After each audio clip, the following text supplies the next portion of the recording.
Welcome, welcome. At the risk of sounding like every TikTok e-boy with a Pulp Fiction poster, I love film. And what got me started on film was secretly watching Salò at my best friend's house when we were 7 years old. Unsurprisingly, this drop kicked me right into an obsession with horror. And due to building up a tolerance throughout my childhood, watching movies like American Psycho, Silence of the Lambs and Alien before my 11th birthday, I now have a very high threshold for being scared or disturbed. When I got my first laptop and discovered the wondrous world of 123 movies, I set myself the goal of finding any movie that would shock or disturb me, leading me to more obscure media like the Vomit Gore trilogy, Feed, and Funny Games. You might be wondering what the point in this long and personal intro is. I'm mainly hoping to contextualize my personal experience with horror and explain the whole point to what I'm hoping will be a series on this channel. My point really is that I'm not an easy person to shock and disturb. I've seen other creators I really respect cover movies on this list, like Mr. CG and Wendigoon, but at the risk of sounding like an edgy 14-year-old, I believe I might have a better chance of watching these movies and not being disturbed. So after this long intro, I present my personal rules for covering the disturbing movie Iceberg, lovingly made by Reddit user Nice Guy Phil. 1. I will be starting at the 3rd tier. I'll be doing this to save time. I feel like everyone's seen the mainstream movies on the 1st tier, and although the 2nd tier, labelled the Grindhouse tier by Wendigoon, actually holds some of my favourite movies, I honestly just feel as though wholly positive reviews of Hostel or Texas Chainsaw will be less fun to watch. 2. I will not be watching snuff films for obvious reasons. Some of the films on the lower tiers are actually illegal to own and watch, so again, for obvious reasons, I'll not be watching them. However, I may research and discuss them without actually watching them. 3. In terms of the 7th porn tier, I may either skip the tier altogether or only watch a select few movies from it. Not necessarily because I would find it disturbing, but because from what I've heard, they're basically the same movie, and I have ADHD, so I don't plan on doing that. So now that that's all out of the way, it's time to start with our first disturbing movie, and one I've actually seen before, Salò, or The 120 Days of Sodom. Salò, originally a book set in 18th century France, was adapted by director Pier Paolo Pasolini. I'm really sorry, Pierre, if I'm saying your name wrong, into the modernised setting of Mussolini's final ruling days in the 1940s. The movie is a critique of Mussolini's regime and fascism as a whole. This movie's been banned in a bunch of different countries. As I learned when I was younger, looking to be freaked out, movies get banned constantly doesn't mean they're particularly scary or disturbing. It's also worth noting that although this movie was banned, it also came out in the 70s when people were significantly more sensitive to graphic portrayals of sex in film. In the 90s, undercover police officers rented the film from a gay bookstore and then proceeded to arrest the owners. Martin Scorsese and Alec Baldwin even signed a legal brief arguing that the film had significant artistic merit and should not be banned. The problem really is that however much the context of the film is significant to its reception, in my opinion the best movies stand alone as just that.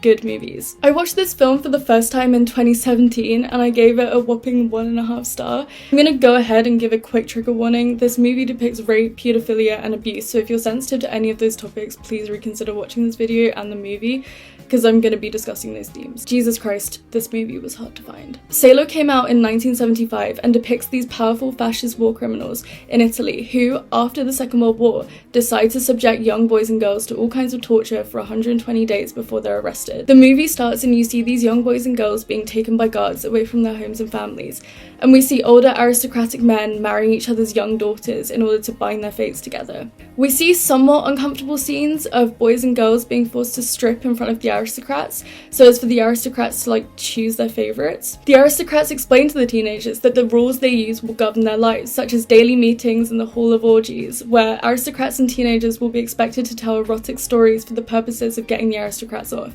They explain that any religious act will be punished by death, and we get our first scene in the Hall of Orgies, awesome name by the way. A senora tells the story of when she was assaulted as a 7-year-old by a teacher, and I suppose the disturbing nature of the story comes from the fact that she tells it in an erotic and romanticized way. This creepy fucker interjects to us about the teacher's dick size, and another of the masters takes a boy into a private room, presumably to have sex with him. The senora continues her story when all of a sudden the master comes back with the boy and complains that he pushed him away and rejected his advances, and demands he be punished. Although I'd seen this movie before and therefore knew exactly what to expect, I was half an hour in at this point and I was getting really bored. So honestly, I was just grateful for some action. There's a dinner scene where the aristocrats and guards are served dinner by naked girls, and one of the guards rapes a server whilst the rest of the party watches, followed by a scene where a girl is made to practice jerking off a dummy while the aristocrats and guards critique her. A girl's found praying, and since any religious act is punishable by death in this mansion, she's killed. We're treated to another orgy hall scene where the same senora tells a similar story to the first one, and suddenly I'm reminded of why I gave Salò such a low Letterboxd score.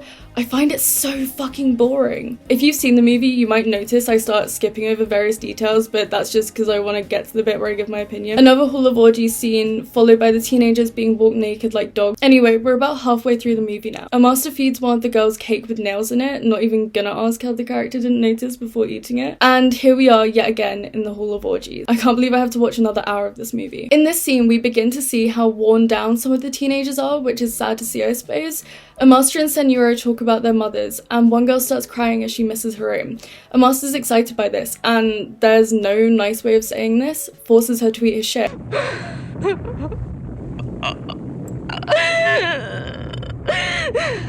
This action, as well as the senora's story about shit eating, prompts the masters to collect shit from the teenagers to eat at another dinner party, which is also a wedding for one of the boys and a master.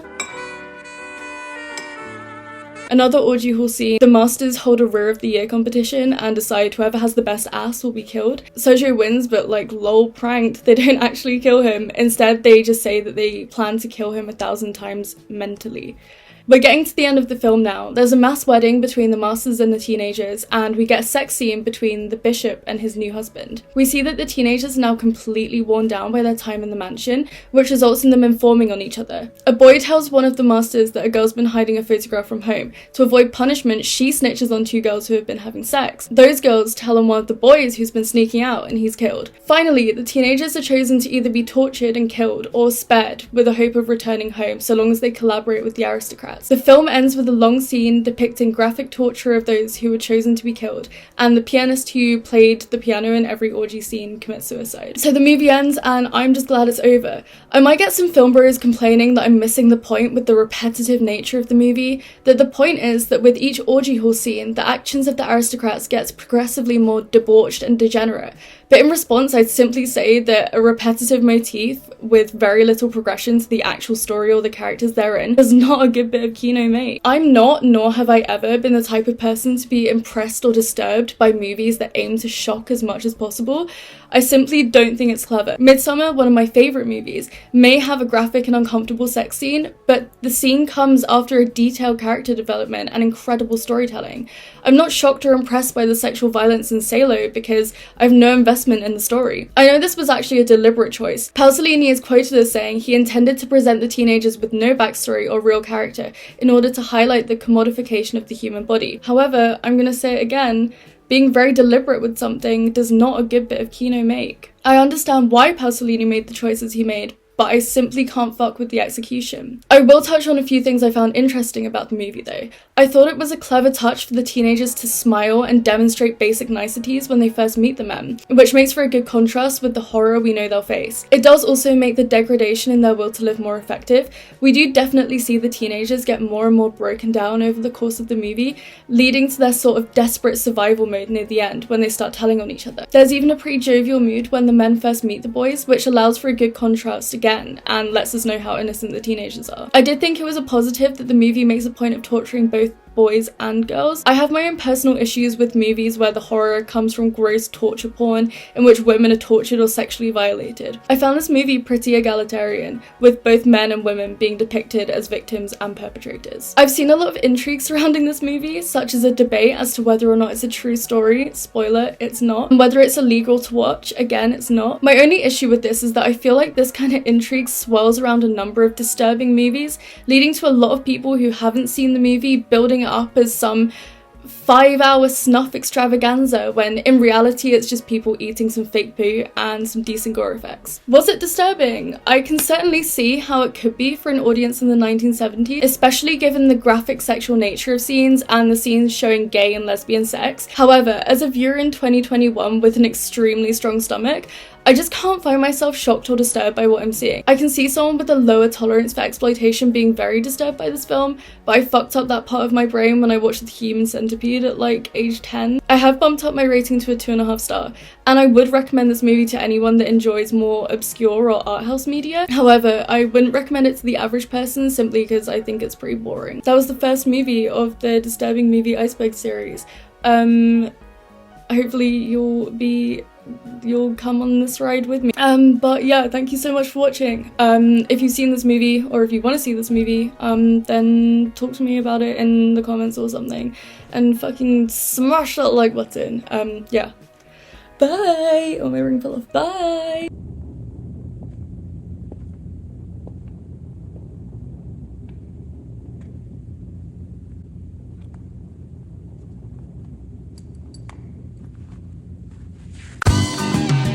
Yo, MF Doom.